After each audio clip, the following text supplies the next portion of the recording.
Warangal Congress politics మరింత వేడెక్కాయి. కొండా Murali versus Congress పక్షం అన్నట్లు హాట్గా చర్చలు నడుస్తున్నాయి.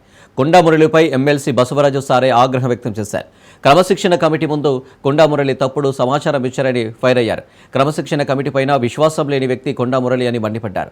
తనకు ఓటమి లేదని కొండా మురళి తప్పు సమాచారం ఇస్తున్నారని, కానీ గతంలో జరిగిన కొన్ని ఎన్నికల్లో ఘోరంగా ఓడిపోయారన్నారు. స్థానిక సంస్థల ఎన్నికల్లో సొంత మండలంలోనూ పార్టీని గెలిపించలేకపోయారని తీవ్రస్థాయిలో ధ్వజమెత్తారు.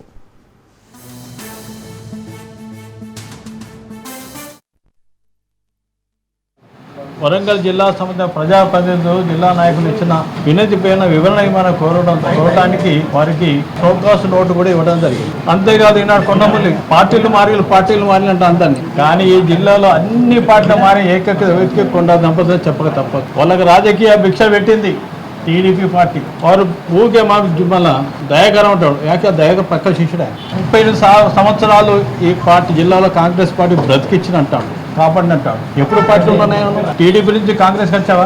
కాంగ్రెస్ వైఎస్ఆర్సీపీ పోయినావా? వైఎస్ఆర్సీపీలో మళ్ళీ బై ఎలక్షన్ పోటీ చేశారు పరకాల్లో. దాని తర్వాత మళ్ళీ ఏంటంటే కాంగ్రెస్కి వచ్చావా? మన కాంగ్రెస్ నుంచి మళ్ళీ టీఆర్ఎస్ పోయినావా? టీఆర్ఎస్ పార్టీలో కూడా మన కాంగ్రెస్ పరకాల నుంచి పోటీ చేస్తే ధన్వాడి కింద ఎన్ని లక్షలు 2,000 ఓట్లు 47,000 ఓట్లతో ఓడిపోయాము. 47,000 ఓట్లు ఓడిపోయాము. నాకు ఓటమి లేదంటే నాకు ఓటమి లేదు.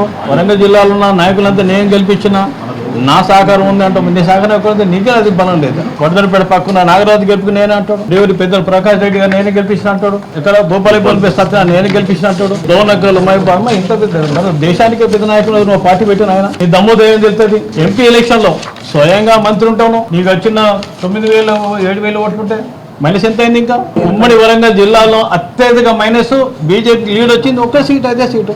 నువ్వు థర్డ్ సెకండ్ టీఆర్ఎస్ ఇంత దూరంగా ఓడిపోయి దూరంగా చేసి నువ్వు మళ్ళీ కాంగ్రెస్ పార్టీ అంటావు. కాంగ్రెస్ పార్టీ చేసి వెలిగింది వస్తాం. ఏ పార్టీ ఉంటే ఆ పార్టీ 4 మాట తిట్టినవారు తప్ప ఇంకేం లేదు. ఇలాంటి తప్పుడు మాట పడుతుంది కాంగ్రెస్ పార్టీ ప్రజలు ఎవరు సహించారు. జాగ్రత్త చెప్తాను.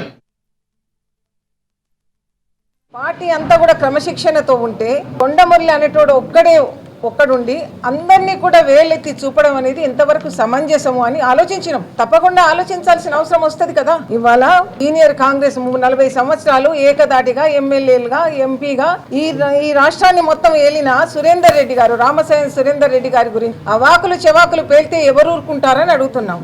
ఒకసారి తనకు ఇబ్బందికరమైన పరిస్థితిలో నేను చస్తానా బతుకుతానా అనే సమయంలో సురేందర్ రెడ్డి గారి దగ్గరికి పోయి బ్రతిమాలుకుంటే డీజీపీ గారి దగ్గరికి పోయి ఆయనకు గన్మెన్లను ఇప్పించడం జరిగింది. అంటే ఎవరు సాయం చేసింది కూడా గుర్తుండదా? ప్రాణభిక్ష పెట్టినోళ్ళది కూడా గుర్తుండదా? సమాజంలో పెరుగుతున్నాం మనం, ఎట్లాంటి మనుషుల మధ్య ఉంటున్నామని ఆలోచన ఉండాలి కదా.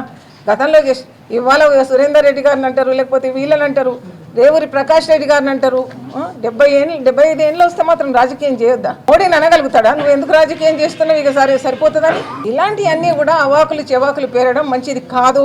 పార్టీ క్రమశిక్షణతో ఉండాలి. పార్టీలో ఉన్న వాళ్ళని నువ్వు 10 పార్టీలు మారినవు, నీకు ఎవరి మీద గౌరవం లేదు, ఎవరన్నా కూడా నీ దగ్గర నిజాయితీ లేదు. నువ్వు అందరి గురించి మాట్లాడితే మేము ఎట్లా వింటామని అనుకుంటున్నావు.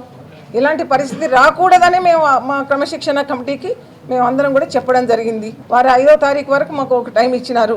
ఆ గడువు దాటిన తర్వాత వారు ఏం చేస్తారో ఏం చేయగలుగుతారో చూసిన తర్వాత మా నిర్ణయం మేము తెలియజేస్తాం. కాన్స్టిట్యున్సీలో 9,000 మైనస్ ఉన్నారు. పార్టీని కాపాడమని ఎంపీ ఎలక్షన్లప్పుడు. కాబట్టి మా మీద కాదు సవారీ, వాళ్ళ కాన్స్టిట్యున్సీలో చేయమనండి సవారీ. We are not against him. వాళ్ళ కోసం మేమేం తప్పుడు మాట్లాడతలేము, తప్పుడు చేస్తలేము. వారు చేసే క్రమశిక్షణ రహితమైన పనులకే తప్ప ఎవరిని పడితే వారిని తీసుకొని పోలీస్ స్టేషన్లో పెట్టి కొట్టేయడం తప్ప అని చెప్తున్నాం. సో ఇది ముఖ్యంగా దీనిపైన మేము మాట్లాడదలుచుకున్నాం. నా కాన్స్టిట్యున్సీలో జన్ను అనిల్ అని ఎలియాస్ సిట్టి అంటారు, అతన్ని అకారణంగా కొట్టించినందుకు నేను ఫిర్యాదు కూడా చేయడం జరిగింది. సో ఇలాంటి చర్యలు వద్దనేది మా ఉద్దేశం. మేము కార్యకర్తలను కాపాడుకోవాలి కాబట్టి కాపాడుకోవాల్సిన సమయం వచ్చినప్పుడు తప్పనిసరిగా కార్యకర్తల కోసం పనిచేస్తాం. అలాగే రేపు ఖర్గే గారు వస్తున్నారు కాబట్టి దానికి సంబంధించిన 2 జిల్లా అధ్యక్షులు ఏ విధంగా సమీకరించాలని చెప్పారు కాబట్టి ఈరోజు సమావేశం జరగడం. ఎమ్మెల్యేలం కానివ్వండి, జిల్లా అధ్యక్షులము, ఎమ్మెల్సీలం కానివ్వండి, 4వ తారీఖు రోజు మా ఏఐసిసి అధ్యక్షులు ఖార్గే గారు హైదరాబాద్ రాబోతున్న సందర్భంగా మొబిలైజేషన్ కానివ్వండి, డెకరేషన్ కానివ్వండి, దాని గురించి కూర్చోవడం జరిగింది. అందులో భాగంగానే వరంగల్ జిల్లా ఉమ్మడి జిల్లా అభివృద్ధి గురించి, ఎయిర్పోర్ట్ కానివ్వండి, అండర్ గ్రౌండ్ డ్రైనేజ్ కానివ్వండి, హాస్పిటల్ గురించి కానివ్వండి చర్చ జరగడం జరిగింది. ఎందుకంటే అండర్ గ్రౌండ్ డ్రైనేజ్ డిపిఆర్ కూడా ఈ 4-5 రోజులలో అయిపోవచ్చింది. కాబట్టి వీటన్నిటి మీద కూడా ముఖ్యమంత్రి రేవంత్ రెడ్డి గారి దగ్గర టైం తీసుకొని వీటి అన్నిటి మీద రివ్యూ చేయాలనే ఒక ఆలోచనతోటి అదొక నిర్ణయం జరిగింది. మళ్ళీ ఇంకోటి కూడా జిల్లా రాజకీయ గురించి కూడా చర్చ జరిగింది. ఇవి మేము ఇక్కడ జరిగిన వాటి గురించి వాటి అంతే తప్ప వాటికి ఎందుకంటే వేరేది ఏదేదో మాట్లాడినా కానీ అన్నీ కూడా అధిష్టానం కోర్టు లోపట ఉన్నది క్రమశిక్షణ